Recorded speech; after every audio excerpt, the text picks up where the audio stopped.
ఒరుత్తి మగనాయుడిత్తు వలర మరొక తల్లికి బిడ్డడుగా వెళ్ళిపోయాడు స్వామి. ఈ తీసుకు వెళ్ళటంలో చూడాలి, మన వసుదేవుడు తీసుకెళ్తున్నాడు ఒక తట్టలో పెట్టి పసివాడిని. తీసుకెళ్తూ ఉంటే యమునా నది చాలా భయంకరంగా ప్రవహిస్తున్న యమునా నది కాస్త ఏమైపోయింది, జానుమాత్రోదకం యయు, పిక్కల వరకే తడిసి అంతా అయిపోయింది. ఎలాగా? కృష్ణవాహే వసుదేవ ఆగతే, కృష్ణుణ్ణి తీసుకొని వస్తున్న వసుదేవుడు వస్తూ ఉంటే యమున దారిచ్చేసింది. అయితే ఎలా ఇచ్చింది? యమున అంతా ఎండిపోయిందా?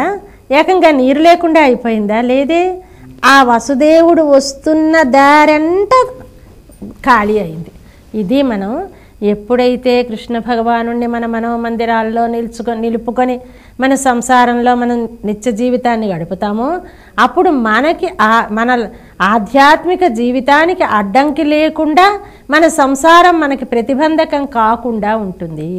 ఎప్పుడు? కృష్ణవాహే వసుదేవ ఆగతే, కృష్ణుణ్ణి మనసులో పెట్టుకొని వస్తూ ఉంటే ఇదిగో ఆ స్థితి పొందారు వసుదేవకి వసుదేవులు. ఇంకా యశోదమ్మ దగ్గరికి వచ్చాడు.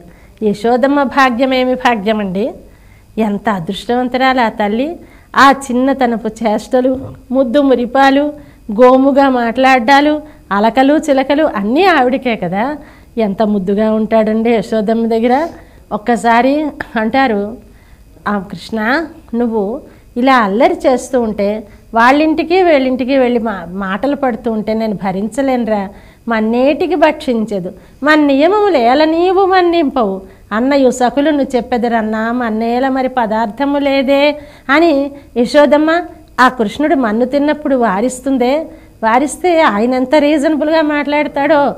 అమ్మ, మన్ను తినంగానే శిశువునో ఆకొంటినో వెర్రినో నమ్మను చూడకు వీరి మాటలు మదిన్, నన్నీవు కొట్టంగా వీరి మార్గంబు ఘటించి చెప్పెదరు అంటూ అమ్మకి ఎంతో చక్కగా చెప్పి, సరే అయితే చూడు మరి హాస్యగంధం ఆఘ్రాణించు అని నోరు విప్పి లోకాలన్నింటినీ చూపించాడు కదా. అంటే తాను పసివాడనని అల్లరి చేస్తూ అమ్మకి మురిపాలు చూపిస్తూ మళ్ళీ తాను పరమాత్మనని తెలియచేస్తూ తనని ఆరాధించినందువల్ల ఆవిడ కలిగే ఫలితాన్ని తెలియచేస్తూ అంతగా అలరించాడు అమ్మని. కనుక యశోదమ్మ లాంటి తల్లి మరొకత్త లేదు అంటారు.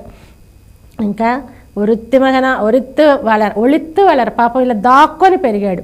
ఎందుకంటే కంసుడికి తెలియకూడదని అలాగ ఉంటే ఇంకా వాడో ఆ కంసుడు తరిక్కలానాగి తాను తీంగునినైందా వాడు కాస్త చెడ్డ ఆలోచించాడు. ఏమిటి చెడ్డ ఆలోచించాడు? అంతా కృష్ణుడిని అంతం చేసేద్దాం అనుకున్నాడు. కానీ ఆ కరుత్తై పిజైపిత్తు వాడి అభిప్రాయాన్ని తలకిందులు చేసేసేట కృష్ణుడు. తలకిందులు చేయడం అంటే అయ్యో పాపం ఆ కోలయాపీయడం గుద్దేసింది, కొమ్ములు తోసేసింది, చనిపోయాడు కృష్ణుడు అని ఒక ఏడుపు ఏడుద్దాం అనుకున్నట్ట కంసుడు. అయ్యో పాపం మావయ్య ఇలా అన్నానో లేదో చనిపోయాడని ఏడ్చేసేట కృష్ణుడు. వాడి అభిప్రాయాన్ని తాను తలకిందులు చేశాడు అంటారు. అయితే ఇక్కడ కంసుని కడుపులోని అగ్నిహోత్రం కృష్ణుడు అయ్యాడు అన్నారు. అంటే కడుపులో మంట అంటాం అంటే ఎప్పుడు చూసినా బెంగే, ఎప్పుడు చూసినా బాధే, అమ్మో ఈ కృష్ణుడు ఏం చేసేస్తాడో అనే బాధతోటే గడిపాడు కంసుడంతా. కడుపులో అగ్ని అంటే జాఠరాగ్ని అంటే మనకి జీర్ణశక్తిని కలిగించే అగ్ని. అది లేకపోతే మనం తిన్న అన్నం జీర్ణమవదు, మనకి సుఖం ఉండదు. అందువల్ల ఆ జఠరాగ్ని మనకి మేలే చేస్తుంది. అలాంటి మేలు చేసేటటువంటి వాడు కృష్ణుడు. ఆ మావయ్య యొక్క ఈ పాపిష్టి శరీరాన్ని అంతం చేసి వాడికి మళ్ళీ ఉన్నతమైనటువంటి స్థితిని కల్పించి మోక్షాన్ని అందించాడు. కనుక ఆయన కరుత్తై పిழைப்பித்து కంజన్ వయత్తులు నెరుపెన్నడుమాలే ఉన్నయ అరుత్తిత్తు వందోం. స్వామి నువ్వు కావాలని వచ్చామయ్యా, అందువల్ల నువ్వు మా అమ్ముని అనుగ్రహించు. అయితే పాపం ఇంత శ్రమపడి వచ్చారా, అలసిపోయారా? అబ్బే అదేమిటో హాయిగా డ్రింక్ తాగుతూ వచ్చినట్టు నీ గుణకీర్తనం చేసుకుంటూ వస్తూ ఉంటే వరుత్తమం తీరింది, మాకు శ్రమ తెలియలేదయ్యా, హాయిగా ఉన్నాం. మనకు ఉన్నటువంటి శ్రమ పోవాలి అంటే ఏదో ఒక షవర్లో తలపెట్టి స్నానం చేస్తే ఆ శ్రమంతా బడలిక తీరిపోతుందే, అలాగే స్వామి గుణకీర్తనం చేస్తూ వస్తూ ఉంటే వీళ్ళకి మార్గాయసం తెలియలేదుట, ఆనందం పెళ్ళుబికి వస్తుందిట. ఇప్పుడు నువ్వు మాకు పరై తరిది ఆగిల్, నీకు ఇవ్వాలనుంటే పరై ఇయ్యి, మాకేం అభ్యంతరం లేదు, ఇవ్వాలని మేము కోరడం లేదు. ఇప్పుడు విధిస్తావా అది ఇస్తావా మాకేం కోరిక లేదు. నిన్నే కోరి వచ్చామయ్యా, మాకు నువ్వు ఇచ్చేవి కాదు ముఖ్యం, నువ్వే ముఖ్యం అని ఈరోజు అవతార రహస్యం మాకు తెలుసును. నువ్వు అవతారం అనేది సాధుత్రాణం కోసమని, దుష్కృత వినాశం కోసమని చేస్తావు. అలాంటి అవతారం ఎత్తావు మా కోసం, మా ఇంట, మా గొల్లపల్లిలో. ఈ భాగ్యాన్ని మేము పొందాము అని తమకు తెలుసునని తెలియచేస్తూ భగవత్ సన్నిధిని విన్నపం చేస్తూ ముందుకు నడుస్తున్నారు గోపికలు. మనం కూడా ఆ గోదా గోపిక వెనుక పయనిద్దాం, ఇంకా వ్యామోహశీలని దర్శిద్దాం. జై శ్రీమన్నారాయణ. ఆండాళ్ దివ్య తిరువడిகளே శరణం.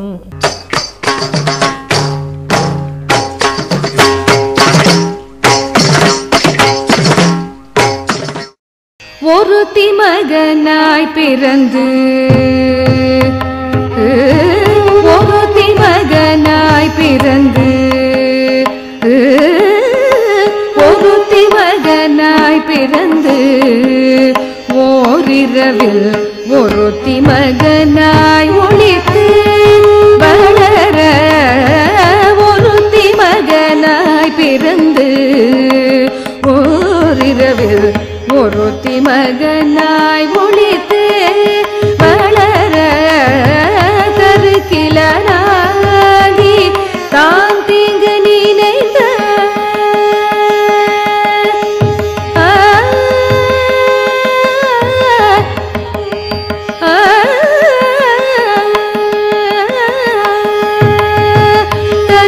கருக்கிலனாகி தான் தீங்கு நினைத்த, கருக்கிலனாகி தான் தீங்கு நினைத, கருக்கிலனாகி தான் தீங்கு நினைத, கருத்தை பிழைப்பித்து கஞ்சல் வயிற்றினில், கருத்தை பிழைப்பித்து கஞ்சல் வயிற்றினில், கருத்தை பிழைப்பித்து கஞ்சல் வயிற்றினில், நெருப்பென நின்ற நெடுமாலே, நெருப்பென நின்ற நெடுமாலே, நெருப்பென நின்ற நெடுமாலே, நெருப்பென நின்ற நெடுமாலே, நெருப்பென நின்ற நெடுமாலே, நெருப்பென நின்ற நெடுமாலே, நெருப்பென நின்ற நெடுமாலே, உன்னை அறுத்தித்து வந்தோம் பறை தருதியாரில், திருத்தக்க செல்வமும் சேவகமும் யாம் பாடி, திருத்தக்க செல்வமும் சேவகமும் யாம் பாடி, வருத்தமும் தீர்ந்து மகிழ்ந்தேலோரெம்பாவாய், வருத்தமும் தீர்ந்து மகிழ்ந்தேலோரெம்பாவாய், வருத்தமும் தீர்ந்து மகிழ்ந்தேலோரெம்பாவாய்.